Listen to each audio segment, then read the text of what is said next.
I was forced to train my replacement. Then, watch the company crash. This story still makes me shake my head, even years later. I was working as the IT manager for a small medical supply company.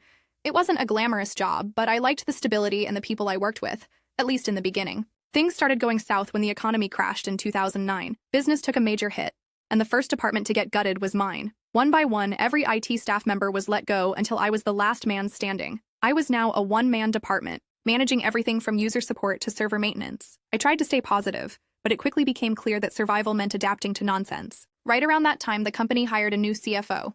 Let's call her Pam. From day one, Pam was a nightmare. She had absolutely no idea how IT systems worked, and worse, she had zero interest in learning.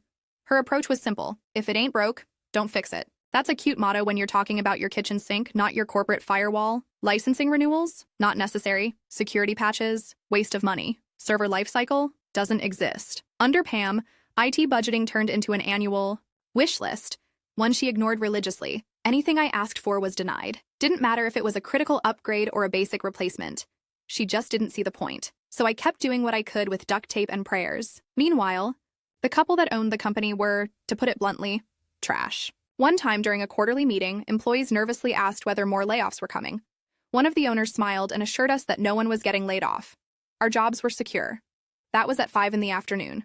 The very next morning, 9 a.m. sharp, they laid off 6 people. Just 3 hours later, one of the owners rolled into the parking lot in a brand new Escalade. I wish I were joking. As if things couldn't get any worse, Pam started what can only be described as a full-on purge. Anyone who had worked for the old CFO was on the chopping block. Didn't matter how long you'd been there or how good you were at your job. She started bringing in her own people. Friends, former coworkers, even family. No joke. 3 of her bridesmaids from her wedding ended up replacing folks who had been loyal, hardworking employees. It was surreal. I knew I was on borrowed time. I could feel it coming. Every day I walked in expecting it to be my last. I started polishing my resume, reaching out to old contacts, applying for jobs, anything I could do to soften the landing. But the market was in the gutter. Jobs were scarce, and the ones that were available paid peanuts. Still, I kept looking, knowing it was only a matter of time before Pam turned her sights on me. That moment finally arrived 9 months into her reign. I got called into HR for what they claimed was a disciplinary matter. The accusation? Something completely made up. An incident that supposedly happened the day before. Conveniently, I had spent that entire day working closely with the VP of sales on a project. I had a rock-solid alibi. I asked to bring him in to confirm my whereabouts, but they shut me down immediately. This is not about him. This is about you, they said. That's when I knew. This wasn't about truth. It was about getting rid of me. And just like that, the noose tightened.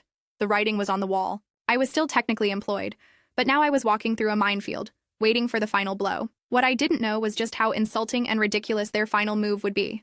Because the very next morning, they introduced me to my consultant, a 21-year-old kid with a smug look and zero experience. Pam proudly told me he was her nephew, and an IT expert who would be shadowing me for a few days to evaluate our infrastructure. The implication was crystal clear. I was expected to train my replacement. I could barely believe it. He didn't even know how to join a computer to a domain. I wish I were exaggerating. He was the kind of kid who thinks plugging in an HDMI cable makes him a tech god. I remember watching him fumble through basic tasks and realizing, with growing amusement, that I held more power than they realized. And if they wanted to play dirty, well, 2 could play that game. The moment I realized they wanted me to train this clown was the moment I stopped playing nice. I wasn't going to blow anything up or act out. I'm not that guy. But I also wasn't going to hand over the keys to the kingdom without leaving a little trapdoor. Not to mention, this whole situation was an insult to my years of service. I had kept the entire company afloat by duct taping the IT system together through an economic collapse, and now they wanted me to hand it over to some clueless kid whose biggest qualification was being related to the CFO. Still, I had to play the role. I knew that if I pushed back too hard or made a scene, they'd use it as justification to fire me on the spot, with cause. I needed to look like I was cooperating, even while laying the groundwork for what would come next. So when Pam gathered us together and told me to give her nephew, let's call him Travis, the domain admin credentials, I put on my best concerned employee face. I raised my eyebrows and said, loud enough for the entire office to hear, "Are we really giving domain admin access to someone who doesn't technically work here?" Pam brushed it off with a smug little wave. "He's a consultant," she said. "He needs access to evaluate our systems." I turned to Travis, looked him square in the eyes, and said, "Well, you're going to need to know how to change this password once I'm gone. You can't leave admin credentials lying around. Big security risk." Pam was watching, so I made a big show of walking Travis through the password change process. I even had him write it down. "You got that?" I asked. Yeah, he nodded. I got it. Perfect. I repeated one more time. Make sure you delete this local account once I'm gone. Domain admin access needs to be cleaned up the second you're done. Got it? He nodded again. I was practically spoon-feeding him the mistake he was about to make. Of course, what Travis didn't know was just how much ran through that single admin account. I had built dozens of custom scripts, inventory systems, billing processes, even shipping and ordering pipelines. That all ran through it. And I knew for a fact that he didn't have the first clue how any of it worked. These weren't basic off-the-shelf applications. This was all back-end magic that I had cobbled together over years. Years that Pam thought she could replace with a kid who probably still had stickers on his laptop. I spent the rest of that day walking him through the bare minimum. I showed him where the shared drives were, how to reset user passwords, how to check print queues, the kind of things you could learn in a community college intro course. I kept him away from anything mission critical. There wasn't enough time in the world to get him even remotely up to speed. And honestly, even if there had been, he didn't have the capacity for it. I watched him struggle to wrap his head around the concept of group policies. He thought the firewall was, like, optional, right? And when I asked him to explain DNS, he blinked and said, "That's for, like, emails or something?" I bit my tongue so hard it nearly bled. By the end of the day, it was clear to me that the moment I walked out that door, the company's entire IT infrastructure was a ticking time bomb. The systems were only as stable as the person managing them, and Travis couldn't manage a toaster without Google. But that was no longer my problem. The next morning, the hammer finally dropped. Pam called me into HR again, this time with no fake charges or dramatic speeches. "We're letting you go," she said coldly. "Travis has concluded that your skills are lacking in several critical areas, and we've decided to move in a different direction." Just like that, the trap was set. I didn't argue. I didn't beg. I simply nodded, collected my last paycheck, and walked out the door with the calm satisfaction of someone who knows what's coming. And what came next? Oh, they weren't ready. Less than 24 hours after I left the building for the last time, my phone rang. It was early, maybe 9:30 in the morning. I didn't recognize the number at first, but I picked up anyway, curious. On the other end of the line, none other than Pam. Her voice was tight, brittle, trying to sound composed but clearly on the verge of panic. "Hey, we're having a little trouble here." Travis is, well, he's run into some issues, and we were hoping you could come in, just temporarily, and help smooth things. I didn't say anything at first, just let the silence stretch out. She mistook it for hesitation. "We're willing to bring you back on a consulting basis," she added quickly. "Same salary as before, it would just be for a few days." I almost laughed. After all the disrespect, after forcing me to train her idiot nephew, after allowing him to write a bogus review that led to my firing, and now she wanted me to come back and clean up his mess? I took a breath and replied, "I'm no longer an employee. I'm an independent contractor now. If you want my help, I charge $200 an hour. And I require a 250-hour minimum upfront." Dead silence. I could hear her breathing through the phone. She was stunned, probably expecting me to jump at the chance. Finally, she snapped, "Are you insane? That's extortion." I kept my voice calm and polite. "You fired me. You replaced me with someone who had no idea what he was doing. You let him take over the system without understanding how anything worked. Now you want me to fix it for free?" She started shouting. "If you don't come back and fix this, I swear to God, I will call the police and have you arrested for whatever you did to sabotage our systems." That was the moment I knew I had her. I leaned back in my chair and smiled. "Just so I'm clear," I said, "you're threatening to call the police on me because your nephew changed the admin password, broke the system, and now you're locked out? Is that what you're saying?" She sputtered. You planned this." "No," I said. "I trained him. I told him what to do. I even showed him how to change the admin password and warned him to clean up access when he was done." Sounds like he followed my instructions perfectly. Maybe too perfectly. She cursed at me, called me a few names I won't repeat here, and slammed the phone down. I didn't hear anything else directly from Pam after that, but I had friends still working at the company, and they were more than happy to keep me updated. Turns out Travis had changed the domain admin password like I told him to, but then he forgot what it was, or maybe he mistyped it. Either way, he locked out the account that ran every automated script I had built over the years. Billing stopped. Inventory stopped. Shipping and receiving ground to a halt. No one could access anything. The entire company was dead in the water.